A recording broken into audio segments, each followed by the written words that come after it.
मध्य प्रदेश के बैतूल में चिकित्सा विभाग इन वक्त सुर्खियों में बना हुआ है। रोज नए नए मामले सामने आ रहे हैं। जिम्मेदारों की कार्यप्रणाली पर भी अब सवाल उठने लगे हैं। जिले में संचालित निजी अस्पतालों से लापरवाही के मामले हैं कि रुकने का नाम नहीं ले रहे हैं। पैसों की लालच में और अपने बिल का मीटर बढ़ाने की होड़ में मरीजों की जान से तक खिलवाड़ किया जा रहा है और इसी के चलते एक युवक ने अपनी जान गंवा दी। ताजा मामला जिला मुख्यालय से सामने आया है, जहां एक फ्लाई ऐश ब्रिक्स की फैक्ट्री में एक युवक की उंगली जरा सी कट गई थी। फैक्ट्री के संचालक और परिजनों द्वारा उसे गौठाना क्षेत्र स्थित फ्रैक्चर हॉस्पिटल लेकर पहुंचे, जहां परिजनों द्वारा आरोप लगाया गया है कि उसकी उंगली का इलाज करने की जगह डॉ ने अपने बिल को बढ़ाने के लिए गलत इलाज करते हुए उसे कोई गलत इंजेक्शन लगा दिया, जिससे युवक की हालत बिगड़ने लगी। मरीज की हालत बिगड़ते देख अस्पताल प्रबंधन ने परिजनों से युवक को रेफर किए जाने की बात की, जिसके बाद युवक को परिजन नागपुर ले जाने लगे, पर रास्ते में ही युवक ने दम तोड़ दिया, जिसके बाद परिजन जयस संगठन के पदाधिकारियों के साथ थाने पहुंचे और डॉ की रिपोर्ट की, पर पुलिस द्वारा कोई कार्यवाही न किए जाने पर आज परिजनों ने जिला चिकित्सालय के सामने चक्का जाम किया। के चलते उनने वहां दिखाया, डॉक्टर साहब ने उससे गलत दवाई देके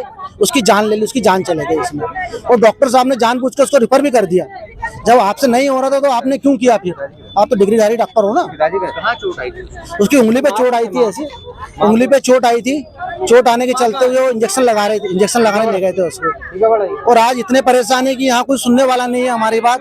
आज हम लोगों को इधर धरना देना पड़ रहा है। आदिवासियों की कोई बात सुनने वाला नहीं। जो हादसा हुआ कैसे हुआ कि सबसे पहले तो वो बच्चे को कहीं उंगली में चोट आई थी और चोट के बाद माता पिताओं ने शायद हॉस्पिटल में एडमिट किया था, जो फ्रैक्चर हॉस्पिटल के नाम से जाना जाता है। और वहाँ उसके बाद में फिर वो बेहोशी की हालत में जब आया तो उसके बाद उन्होंने उसको नागपुर रेफर किया।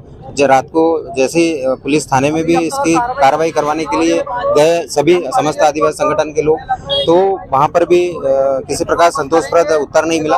उसके बाद में फिर जब यहाँ पीएम रिपोर्ट की बात कर रहे थे तो पीएम रिपोर्ट शायद उसकी शॉर्ट पीएम जो मिलनी चाहिए वो नहीं मिली। उसी के विरोध में यहाँ पर ऐसी उंगली कटी थी। नॉर्मल छोटी सी प्रक्रिया थी, पर डॉक्टर की लापरवाही के कारण, उसको गलत इंजेक्शन लगाने के कारण उसकी तबीयत बिगड़ी और वो एक्सपायर हो गया। और वो घर का बेचारा अकेलौता लड़का काम धंधे करने वाला था, उसका कोई नहीं था। और 2 दिन से पुलिस प्रशासन और हॉस्पिटल प्रशासन पूरा गुमराह कर रहा है, जिसको लेके लोग इस सड़कों पे आए हैं। ये आदिवासी तो उसकी डेथ हुई है। उसको उंगली में चोट थी, ये पहाड़ी अस्पताल में भर्ती हुआ था और उसके बाद यहाँ बैतूल बाजार के एक सरकारी अस्पताल में एडमिट हुआ था।